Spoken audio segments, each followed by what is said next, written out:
Hello, and thank you so much for joining this live stream today. My name is Jacob Perkins, and I'm so proud and excited to share what I've been working on with you.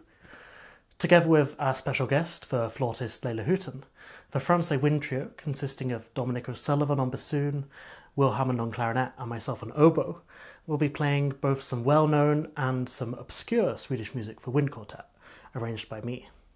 I'm very grateful to all the musicians for being able to pull off this project at such a short notice, and especially to Zach Sawyer Coffey and Sam Stringer for recording and for mixing this music. To start off, we'll head back to 1744, the Age of Liberty. Sweden was no longer a military superpower, but there was an increase in voting rights and scientific discoveries. This was also the beginning of a cultural enlightenment, with the establishment of academies to promote art. The composer Johan Hemlich Roman is often known as the father of Swedish music, and composed one of the most famous pieces of Swedish classical music, known as the Drottningholmmusik, written for the wedding of Crown Prince Adolf Fredrik and Princess Louisa Ulrika. This was written for a full orchestra, but today we can enjoy it as a wind quartet.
Next up is a work from a key activist of the Swedish women's movement, Elfriede André. As the first female European cathedral organist, André was seen as a pioneer for female musicians, and was one of Sweden's most successful composers. She lived between 1841 to 1929, during the height of Sweden's industrialization, and arranged over 800 people's concerts aimed towards the working class. The piece we have the pleasure of sharing with you today is her Suite Andante in G major, which was originally written for organ.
Most Swedish classical music has roots in folk music.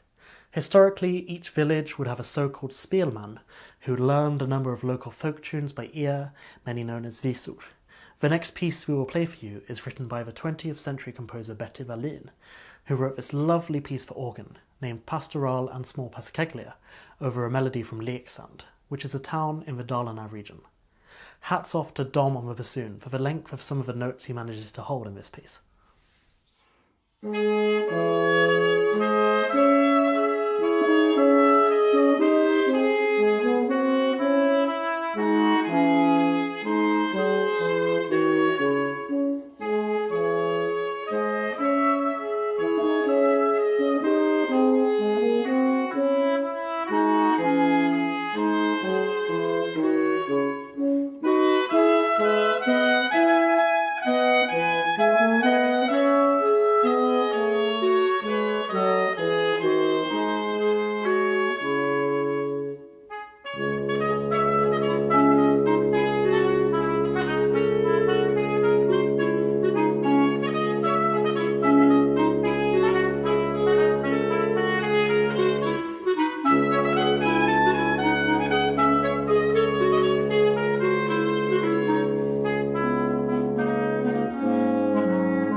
The Dalarna region is particularly well known for its folk music, and the next piece's tune stems from there. Again, this is a modern reharmonisation of a well-known folk tune, in this instance Gammal Fäbodpsalm from Dalarna. Fäbodpsalms were traditionally sung by women, while they tended to sheep and cattle in beautiful pastoral landscapes. Oskar Lindberg, who lived between 1887 to 1955, was from Dalarna himself, and was one of the founders of the Swedish Composers Society.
Next up is one of Sweden's most well-known orchestral works, Midsommarvaka by Hugo Alfvén. Today we'll present you the opening section of his work, which often goes by the English title Swedish Rhapsody or Midsummer Vigil. A lot of the music for this piece is based in folk tunes Alfvén heard during wedding dances. Listen out for the clarinet solo, in which Will does a fantastic job at depicting someone who's gone a little bit too drunk at the dance.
While a great deal of the music in today's livestream was originally written for organ, the next composer, Kurt Atterberg, wrote a piece of music that would have been unplayable on organ. Likely due to a lack of instrument-specific knowledge, Atterbury's Preludium and Fuga exceeds the range of most organs, and was only performed when he rewrote it for string orchestra in 1933.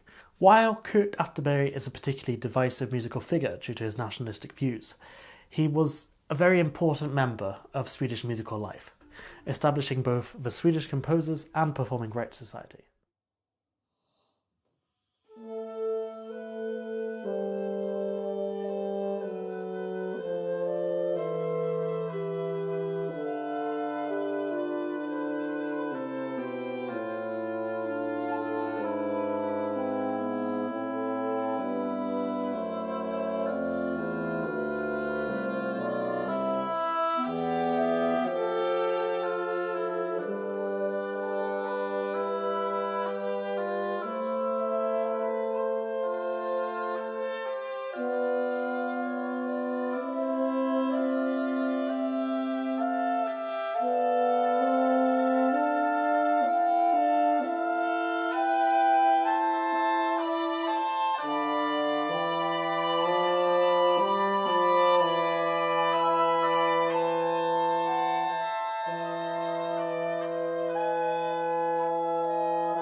It has been an absolute pleasure to share this concert with you today, and I would like to thank you very much for joining. I hope you've got an interesting glimpse into Swedish musical life, and I hope you'll listen to more Swedish music in the future. While it would have been lovely to have a concert together with you in person, I am very grateful that we were able to put on this short live stream. I'd like to thank Zach Sawyer Coffey and Sam Stringer so much for recording, and the incredible musicians Layla Houghton, who was on flute, Will Hammond, who was on clarinet, and Dominic O'Sullivan, who was the bassoon player. To stay updated for more concerts and more live streams, please follow the Francais Wind Trio page on Facebook.